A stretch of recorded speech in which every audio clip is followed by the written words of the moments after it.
It's time to feel the rage. Welcome to Film Rage, where we talk movies, in cinema, streaming, classic films as well.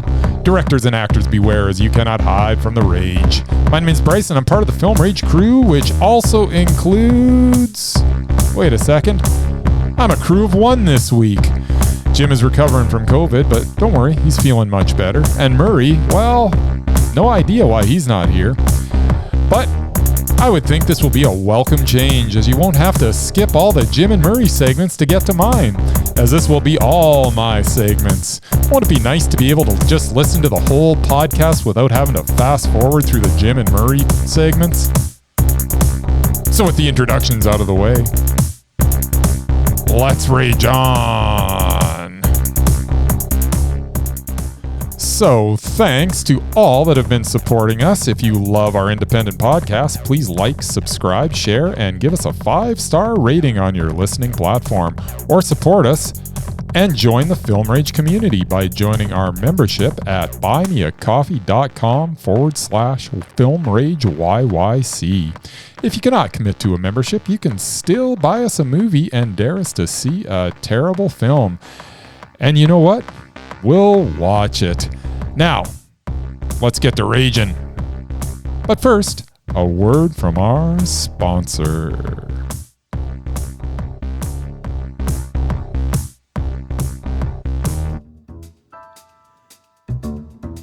Hey Bryce, what are you doing tonight? I'm going to my favorite cinema, Canyon Meadows Cinema, to see the best second-run movies at the best price. What? How inexpensive are they? Regular price is $5. Regular price is $5. Makes me hope they also serve pizza. They do, plus a lot of other great food choices. Plus, I'm planning my office Christmas party there. They can host a plethora of options for any get-together. Gaming, movie, drag show. Drag show? Now I know where I'm planning my next party. Hey, maybe you think there's a Liam Neeson or a superhero movie planned? I hope not. But maybe there'll be a great independent documentary. Sure. Call CMC at 403-670-5444 to book a special event or go online at canyonmeadowscinema.ca.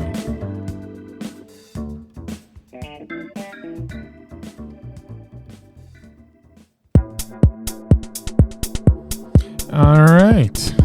So I was able to watch 3 movies this week in the cinema. And some of them were good. Some of them were not so good. Let's just jump right into it. We're going to open with The Banshees of Inisherin. The Banshees of Inisherin. Written and directed by Martin McDonagh. And starring Brendan Gleason and Colin Farrell, is the story of 2 men, one of which decides he does not want to be friends anymore. The first time we saw these two in a McDonagh movie was back in 2008's In Bruges. The chemistry they had in that film was undeniable. And 14 years later, that chemistry is still undeniable. The simple story takes place on the island of Inisherin, off the coast of Ireland in 1923, as a civil war is taking place on the mainland. The war serves as a bit of a metaphor for the civil war about to take place between the 2 main characters in this story. Colm, played by Gleason, is a fiddle player who realizes that he wants his life to mean something, and decides that his friendship with Patrick, played by Farrell, is stunting that ability. So after some not so subtle attempts to end the friendship, Colm tells Patrick that if he speaks to him again, he will cut off one of his own fingers and will continue to do so until Patrick leaves him alone. This, of course, is a major statement, as Colm is writing a song on his fiddle that he hopes will serve as his legacy. Losing one's digits would definitely impede his ability to play the old fiddle, hence preventing him from writing his song. This is how the film's first act plays out and sets the stage for all sorts of growth and evolution of McDonagh's characters. Gleason and Farrell are at their best, especially in the quiet moments in this film. Watching Farrell furrow his eyebrows as he attempts to work things out in his head is some of the best moments, and Gleason, He can stare a hole through your soul if he felt the need, and does so on more than one occasion in this film. I should also mention Barry Keoghan as Dominic. As the town simpleton, he comes close to stealing a couple of the scenes from the two leads. He is brilliant in every performance I have seen him in, including this one.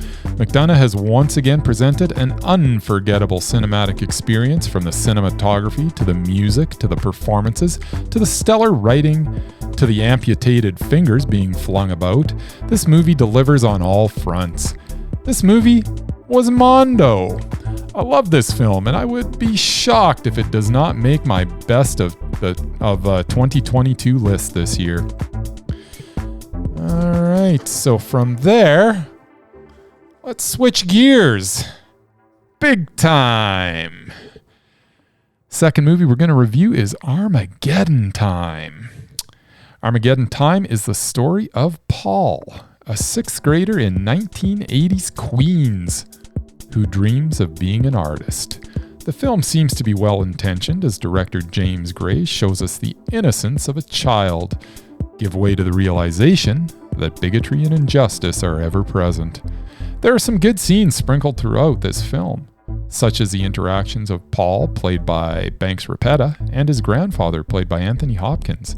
One scene in particular stands out where the grandfather lets Paul know that he must be a mensch above all else. This is one of the bright spots in the film. Also, the scenes involving Johnny, a black classmate, are poignant and paint a picture of the time. Paul and Johnny develop a friendship, and their scenes are memorable, but unfortunately Johnny's character is extremely underdeveloped, especially considering he seems to be the genesis of this whole project. The performances stand out with his expressive eyes stealing some of the scenes. Anne Hathaway is the mom, and, she's fine. Jeremy Strong plays the father, and I'm not sure I can remember a character being so poorly written. There is no arc to his character at all, and none of his actions seem to be related to anything we had seen from him in previous scenes. He goes from fun-loving to serious to abusive to understanding, and not one time does it make any sense. Who is this guy? It seems as if they just made him whatever they felt the story needed at that moment, without any justification to his actions. He was 5 different characters in this, even though he was the same character. This was some brutal writing. There was also a whole slew of throwaway characters that added nothing to the story, especially Paul's brother. As mentioned, the film, at its heart, really was well-intentioned, but with underdeveloped characters that should have been more prominent, and a father character that sinks any type of logic, this makes this movie a frustrating rage. All right, let's switch gears again. Let's talk a little Terrifier. Terrifier 2 to be precise. Been waiting for this movie for a while. Since I saw it was coming out, I was a big fan of the 2017 release, and I wanted to get to know Art the Clown a little more. And I did. So Terrifier 2 starts out where the 2017 film ends. Its opening couple of scenes are brilliant and brutal and graphic and funny, and set the stage for what I thought was going to be one of the best slashers ever, given the tremendous start the film gets off to. Who knew that watching Art the Clown doing laundry or playing patty cake with his little imaginary friend could be so darn entertaining? The gore is fun with practical effects galore. No CGI here. Art the Clown is endlessly entertaining in every scene. There are plenty of jump scares as well. All the ingredients are here for a horror classic. But while the first Terrifier clocks in at a perfect 85 minutes, Terrifier 2 is 2 hours and 18 minutes long. Everything was better in this sequel except for the fact that it is way too long. Director Damien Leone, who also was the film's editor, needed to take a cue from Art the Clown. Art the Clown did more than his share of cutting. through this gore fest, but unfortunately, Leone seemed to fall in love with everything he shot, as he did not do any cutting at all. I cannot express enough the potential this had, but no movie in this genre should be 2 hours and 18 minutes. Instead of being thrilled for 90 minutes, I was exhausted as I attempted to finish the marathon known as Terrifier 2. Still, lots of great practical effects, demented humor, and one of the best horror villains in decades makes this film meh. Could have been a Mondo with a little editing, but I digress. So that is all we've got for in theater, but I got a special surprise for you. I did a little streaming this weekend as well. Streaming. Missed that music. Let's listen to it for a bit.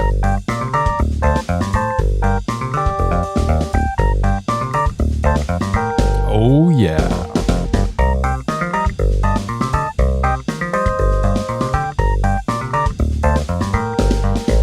So, those of you with a Roku device would have noticed that every time you turned it on, you got a giant advertisement for Weird, the Al Yankovic story. And I would imagine that anybody that had a Roku device could not resist clicking on that. And what you get is quite a movie indeed. So Weird, the Al Yankovic story is the brilliant life story of Alfred Yankovic, a young aspiring accordion player who made the big time. The film ends up being exactly what I wanted, but not at all what I expected. Yankovic has shown us that he can obviously parody the music industry, but with this film now, he has shown us that he can do the same thing with one of our boy Jim's favorite genres, the biopic, with just as much, if not more, effectiveness. The story follows Al's journey to superstardom from his formative years right through to his final days. Wait, isn't Weird Al still alive? Well, you'll just have to watch the film and decide for yourself. We also follow Al as he finds the inspiration for My Bologna while making lunch for his buddies.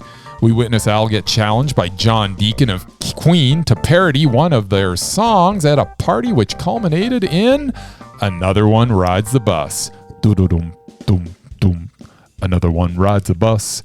A party that was also attended by Pee Wee Herman, Divine, Gallagher, Wolfman Jack, Andy Warhol, Alice Cooper, Tiny Tim, Kate Pearson of the B-52s.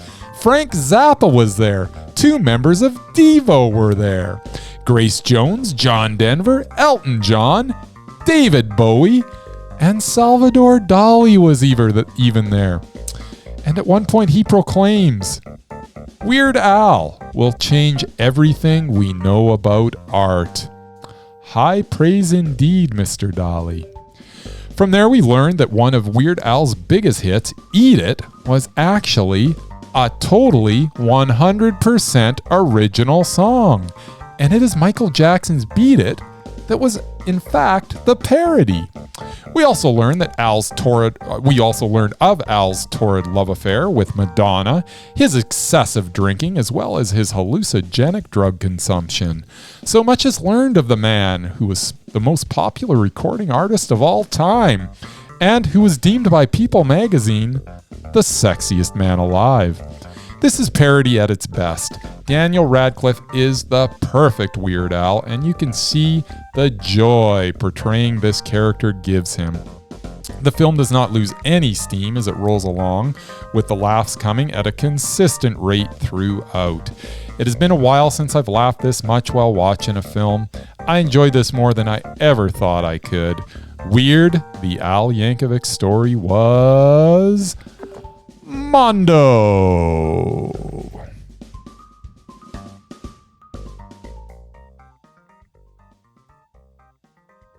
Temperature rising.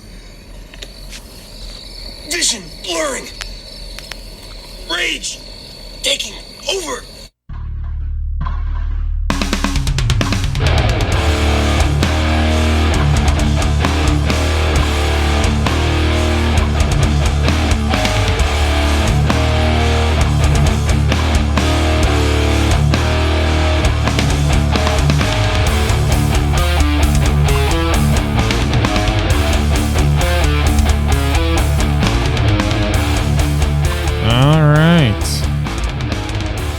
My rage this week is that this weekend, Black Panther: Wakanda Forever is the only new release. I absolutely hate when these superhero movies get released and take over half the screens available, leaving no room for anyone else. So really, I guess my rage is with Marvel. What else is new? Screw you, Marvel. You are killing the film industry. That's killing me.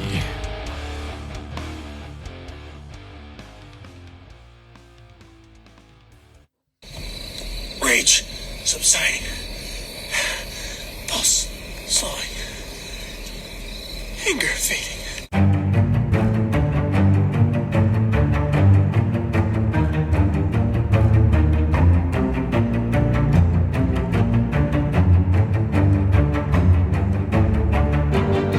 Okay. Well, very special edition of the list this week. I think it's time that we get a couple of people that have been overlooked for far too long on a couple of our lists. I got one for Mesmerizing, which I think is a no-brainer. I think everybody here will agree. And I got one for Undoubted. So we are going to start by nominating Mr. Ben Affleck as Mesmerizing. I think we can all agree that he is the finest actor of ours or any other's generation. Add to the fact that he's a tremendous writer and he has penned the screenplays for The Last Duel, Live by Night, The Town, and Gone, Baby, Gone. And do not forget, he won an Oscar for writing Good Will Hunting. Also, I'd be remiss if I didn't mention his directing ability as well, as he is the man in charge in the aforementioned Live by Night, The Town, and Gone Baby Gone. Oh yeah, and he directed the Best Picture of 2012, Oscar winner Argo. With more projects in the works as a director, he should be undoubted in that category in the near future. Any objections to Affleck being on the Mesmerized list? Nobody objects? All right. I guess it's official. Ben Affleck is Mesmerizing.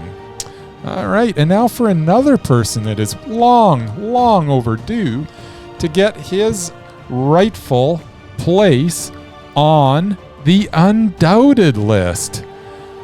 I nominate Mr. Rob Zombie. Let's take a look at his films and see if it actually does measure up. So last, we have 2022's The Munsters. Zombie brings his vision of the classic TV series. I mean, it's a hilarious meh. Uh-oh, I hope the next one isn't meh. Let's see, 3 from Hell from 2019. I'll tell you, it's the weakest of the Firefly trilogy, but it's still Mondo. Then we got 2016, 31. Hard to look away from the horror in this one. It is also Mondo.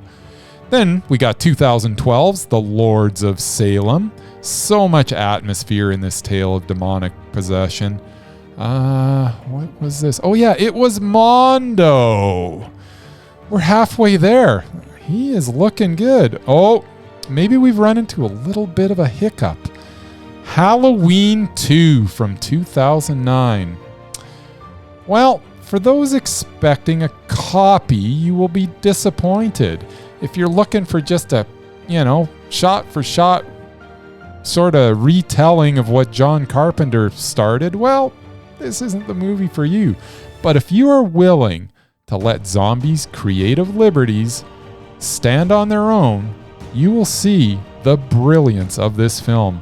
Halloween 2 was Mondo. Then we comes to Halloween. It's an interesting take, but doesn't truly find its stride until the sequel that I just discussed. But nevertheless, this was meh. So let's see, we got Mondo. No, he's still okay.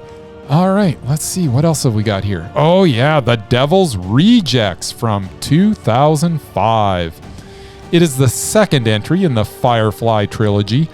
Simply one of my favorite movies of all time. Bill Moseley gives one of my favorite performances ever. This movie from start to finish is Mondo. I wouldn't change a shot in this film. Rob Zombie at his best. And that brings us to the 8th film, which is also Rob Zombie's first film, 2003's House of a Thousand Corpses. It's the movie that introduces us to the Firefly clan. It's stylistic, it's gritty, and it's also Mondo. So if we go through the list, let's see. We got Munsters Meh, 3 from Hell Mondo, 31 Mondo, Lords of Salem Mondo, Halloween 2 Mondo. Halloween Meh, The Devil's Rejects Mondo, House of 1000 Corpses Mondo. Congratulations, Mr. Rob Zombie. You just got yourself on the Undoubted list. All right. 2 people added to the list, and well overdue, I might add. So Ben Affleck, Mesmerizing, I'm sure no one can argue with that, and Rob Zombie, Undoubted. Also, absolutely no arguments there. So with that little bit of business out of the way, I think we should do maybe 2 Mesmerized Offs this week. Just because with Wakanda Forever being the only movie that's coming out in the theaters, I think we need a little more content for next week's episode. So I am proposing that we watch The Gunman from 2015. It stars Jim's Mesmerized for Life, Sean Penn, so obviously he isn't going to be part of this, but along with Sean Penn, we have Idris Elba, Javier Bardem, and Mark Rylance. So that is one heck of a 3-way dance. Idris Elba versus Javier Bardem versus Mark Rylance in the 2015 release The Gunman. So looking forward to watching that again. Also, we have one more proposal for the Mesmerized Off, and that involves the movie Moonrise Kingdom from 2012. This is, of course, Wes Anderson's gem of a movie. Anytime I get to watch some Wes Anderson, I am a happy camper. Although it will be sad if one of these 3 people ends up being taken off the Mesmerized list. Those 3 people would be Mr. Bill Murray. He will be going head-to-head with Frances McDormand. Oh my goodness. And Tilda Swinton. Oh, that is rough. Aye. That is rough. This is one of those cases where I kind of hope we all disagree, because I really don't want to see any of these go. At any rate, one might. So, for next week, we are going to watch The Gunman and Moonrise Kingdom and see if we can shorten our Mesmerized list, because we have too many people on that darn list.